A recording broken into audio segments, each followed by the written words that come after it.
ഇപ്പോൾ ജാമ്പയ്ക്ക സീസണല്ലേ, എനിക്കും കിട്ടി കുറച്ച് ജാമ്പയ്ക്ക. അതൊന്ന് അച്ചാറിട്ടാലോ? ജാമ്പയ്ക്കയൊക്കെ വൃത്തിയാക്കി എടുത്ത് അതിന് രണ്ടായിട്ട് കീറി എടുത്തിട്ടുണ്ട്.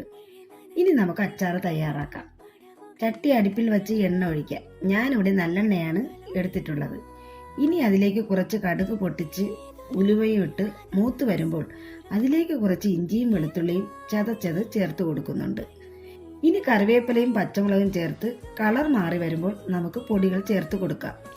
5 സ്പൂൺ മുളക് പൊടിയും 1 സ്പൂൺ മഞ്ഞൾപ്പൊടിയും ആവശ്യത്തിന് ഉപ്പും 1 സ്പൂൺ കായപ്പൊടിയും ചേർത്ത് ചെറിയ തീയിലിട്ട് ചൂടാക്കി എടുക്കുക. നിങ്ങൾ എടുക്കുന്ന സാധനത്തിന്റെ അളവ് നോക്കി പൊടികൾ ചേർത്ത് കൊടുത്താൽ മതിയാകും. ഞാനിവിടെ കൂടുതൽ ജാമ്പയ്ക്ക എടുത്തത് കൊണ്ടാണ് ഇത്രയും പൊടി ചേർത്ത് കൊടുത്തത്. ഇനി അതിലേക്ക് കുറച്ച് വിനാഗിരി കൂടി ചേർത്ത് കൊടുക്കാം. അതിനുശേഷം കുറേശ്ശെ ജാമ്പയ്ക്ക ചേർത്ത് ഇളക്കിയെടുക്കുക. അപ്പോൾ നമ്മുടെ ജാമ്പയ്ക്ക അച്ചാർ ഇവിടെ റെഡിയായി വന്നിട്ടുണ്ട്. എൻ്റെ ചാനൽ ആദ്യമായി കാണുന്നവരാണെങ്കിൽ ഒന്ന് സബ്സ്ക്രൈബ് ചെയ്യണേ.